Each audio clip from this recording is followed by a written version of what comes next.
अपशब्द का इस्तेमाल किया कल कुरैशी के लिए विशेष रूप से, उस पर मुझे लगता है कि उनको सरकार में रहने का कोई अधिकार नहीं है और भाजपा का जो शीर्ष नेतृत्व है उनको माफ़ी मांगनी चाहिए कि हमारे वीर कर्नल कुरैशी जिनकी तीसरी पीढ़ी फौज में काम कर रही है, उनके प्रति जो अनादर उन्होंने दिखाया है वो बिल्कुल अस्वीकार्य है और माफ़ी मांगनी चाहिए।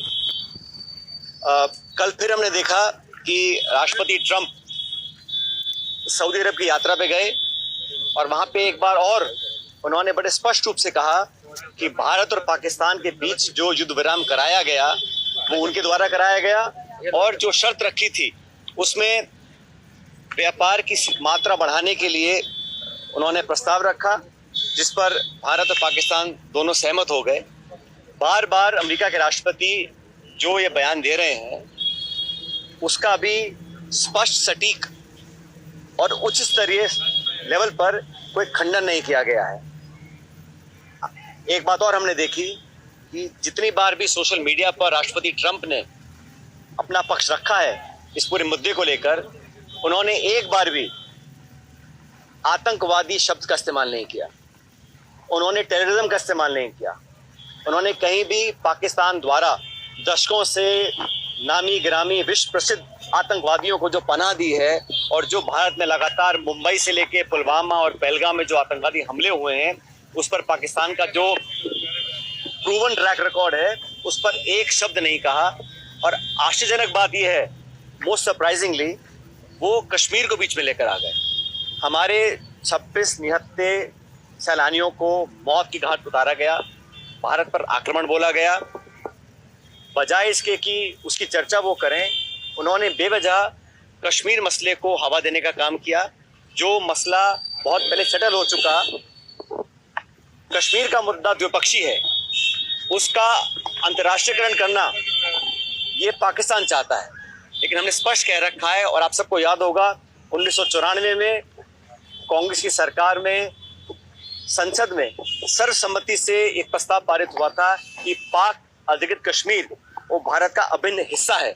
आज भी जम्मू कश्मीर की विधानसभा में पीओके की जो विधानसभाएं जो खाली हैं वो सीटें आज भी खाली पड़ी हैं। और 1994 में जो हमने प्रण लिया था, भारत ने लिया था, किसी एक दल ने नहीं लिया था, संसद ने लिया था। आज समय आ गया कि एक बार दोबारा विशेष सत्र बुलाया जाए, जो कुछ अब तक घटा उस पर एक चर्चा हो। और मैं तो मानता हूं कि 1994 का जो प्रस्ताव था कि पीओके को हमें वापस लेना है, उसको दोबारा पारित किया जाए, क्योंकि लगातार ऐसी संभावनाएं बढ़ रही हैं कि कश्मीर को इंटरनेशनलाइज किया जा रहा है।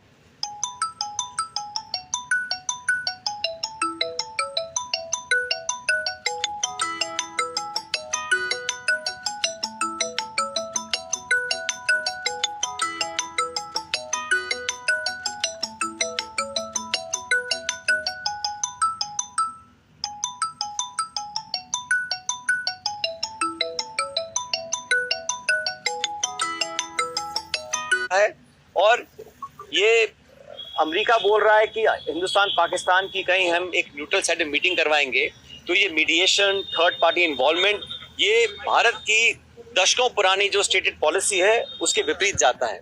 इसलिए 1994 के जो हमने प्रस्ताव पारित किया था उसको दोबारा पारित करने का समय आ गया, ताकि पूरा विश्व देख सके कि पीओके के मुद्दे पर, आतंकवाद के मुद्दे पर, आतंकवाद को जड़ से खत्म करने के मुद्दे पर पूरा भारत एक है।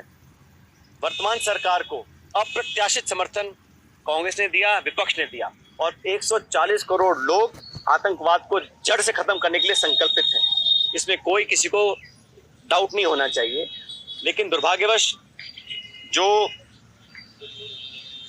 घटनाक्रम हुआ उससे बहुत सवाल उठ रहे हैं। और जिन 4 आतंकवादियों को इंडियन एजेंसीज ने आइडेंटिफाई किया है, जो मैंने देखा मीडिया में, उनका क्या अभी स्टेटस है, उनमें से कितनों को हमने न्यूट्रलाइज किया है और कितनों को पकड़ पाए हैं, इस पर भी सरकार को बात रखनी चाहिए।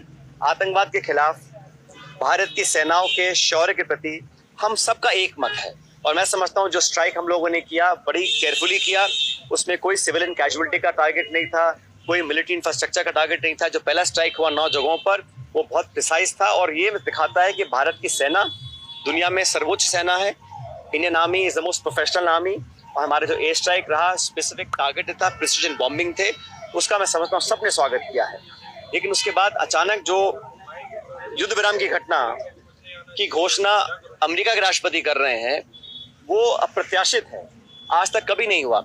और प्रधानमंत्री जी ने स्टेटमेंट दिया, अच्छी बातें बोली और मैं उम्मीद करता हूं कि सारी बातें सच हों, लेकिन उन्होंने अभी तक इस पर स्पष्टीकरण नहीं दिया कि जो सीज फायर हुआ वो इंक्रीज ट्रेड वॉल्यूम्स के को दिखाकर किया गया, कश्मीर में मध्यस्थता को स्वीकार कर किया गया।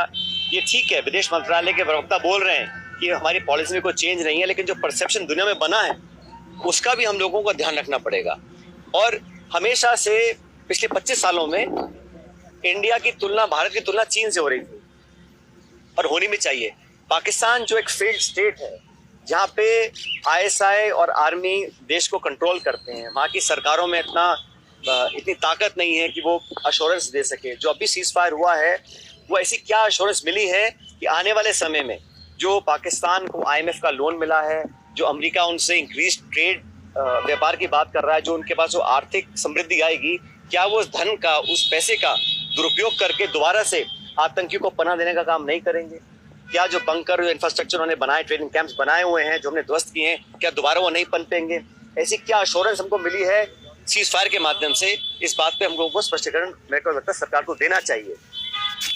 और जिन लोगों ने सीज फायर किया, उसी रात लगातार सीज फायर का उल्लंघन हुआ, वायलेशंस हुए, बॉर्डर पर बमबारी हुई, गोलाबारी हुई, अनेक सैकड़ों निर्दोषों की जानें गई हैं। तो उन लोगों की विश्वसनीयता पर कितना विश्वास किया जाए जो सीज फायर की घोषणा के चंद घंटों बाद बमबारी कर रहे हैं? तो ये जो पूरे 2-3 दिन का मसला है, और भी सऊदी अरेबिया जाके डोनाल्ड ट्रंप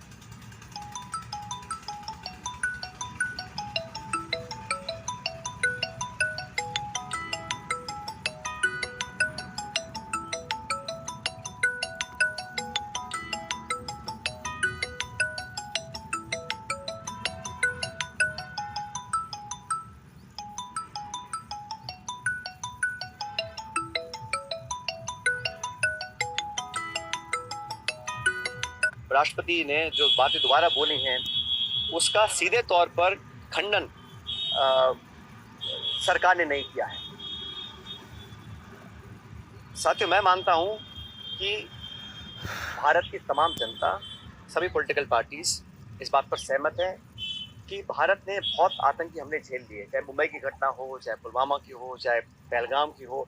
और जब पाकिस्तान बोलता है कि निष्पक्ष जांच होनी चाहिए, निष्पक्ष जांच हुई। जब पठानकोट पे हमला हुआ था, तब हमने तो पाकिस्तान की एजेंसी को इनवाइट किया था जांच करने के लिए। पाया गया कि उनके हाथ था। पाकिस्तान में जो कसब पकड़ा गया, वो पाकिस्तान के कंट्रोलर और हैंडलर उनके पाकिस्तान के थे, प्रमाणित है। मुझे लगता है कि विश्व स्तर पर भी हमको प्रमाण देने चाहिए, ताकि पाकिस्तान को FATA की लिस्ट में दोबारा डाला जाए। और जो टेरर फंडिंग है, अगर उनके सारे दरवाजे खोल देंगे पैसा एकत्र करने के लिए, तो वहाँ की जो सेना है, वहाँ की जो ISI है, वो संसाधन का दुरुपयोग करेगी, ऐसा मैं मानता हूँ। लेकिन अगर कोई विश्वास करने लायक बात की गई है तो उसको सरकार को बताना चाहिए। अभी हम सब चाहते हैं कि भविष्य के लिए, अभी कहा गया है कि ऑपरेशन सिंदूर अभी ऑनगोइंग है, और मैं पूरा भरोसा करता हूँ हमारी वायुसेना पर, हमारी थल सेना पर। जो भी निर्णय वो लेते हैं, जो भी कार्रवाई वो करते हैं, उसमें पूरा समर्थन उनको है। हमारे जो सैनिक हैं, उनका शौर्य, उनका बलिदान, उनकी वीरता, उसका कोई सानी नहीं है।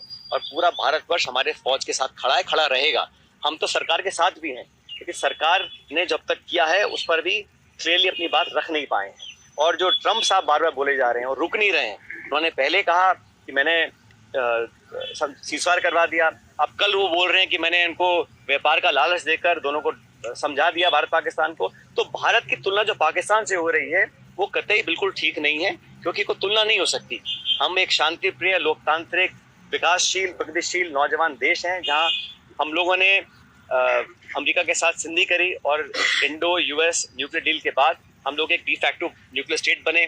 पाकिस्तान जिसने NPT पे साइन किया है, नॉन प्रोलिफरेशन ट्रीटी, उसके बाद AQ खान और बाकी सब लोगों के माध्यम से उल्लंघन कई बार किया गया है। तो जो तुलना हो रही है आज, वो दोबारा से इंडिया पाकिस्तान की हो रही है। तो the attempt to hyphenate India and Pakistan is not a welcome step. We have always been competing economically, militarily with China. Now the attempts have been to rehyphenate India and Pakistan, which I don't think is appropriate. We must strongly come out and stop that from happening. and we must mobilize the international community to make sure that Pakistan eradicates terrorism from its roots. There has to be solid assurance for the future that India will not fall victim to any other terror plots that Pakistan has been doing for the last 25 years. And I don't think the people in charge of Pakistan today are in a position to give that commitment. If so, then we must hear directly as to what are the assurances that have been given when the ceasefire was announced. Pilot Sahab, there is an attempt to convey that आप भैया शांत बैठ जाओ.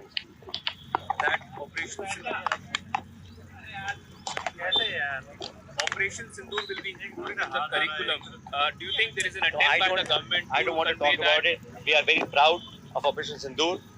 It was conducted by the three armed forces, the Indian Navy and the Air Force, and they've done an exemplary job. I think our armed forces are amongst the best in the world, most professional, most dedicated, and the love for our motherland. I think the Indian Army, Indian Armed Forces are actually probably the best in the world. So I don't want to comment about the government policies on how to take this forward. But I can assure you that all of India stands behind Operation Sindoor and the armed forces. Donald Trump बार-बार कारोबारी रिश्तों का हवाला देते हैं, क्या कहना चाहेंगे? क्या कारोबार सारी चीजों के ऊपर वरीयता रखता है क्या?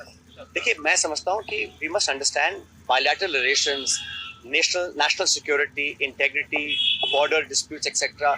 cannot be equated with deals. The obsession of talking in terms of deals is something that's unacceptable to us as a 1.4 billion nation.